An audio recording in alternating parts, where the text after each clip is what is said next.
ഏറ്റവും മികച്ച സമ്മാനം അച്ഛനും അമ്മയ്ക്കും വേണ്ടി സാരിഗമ കാർവ.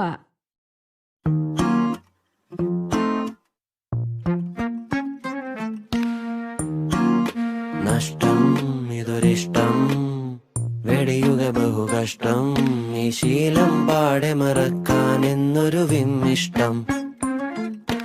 നിർത്താനിതു തക്കം പിരിയുക പടുദുഃഖം, ഇത് കാലം തെറ്റി മനസ്സിൽ കേറിയ കൂടോത്രം. പറ്റിപ്പോയി നിന്നെ മാടി വിളിച്ചത് മിച്ചം, വന്ന നാൾ മുതൽ വാഴ്വിതിനില്ലൊരു മെച്ചം. വറ്റിപ്പോയി വെളിച്ചം ഞങ്ങളുടെ ചങ്കൂറ്റം, ആത്മാവേ പോ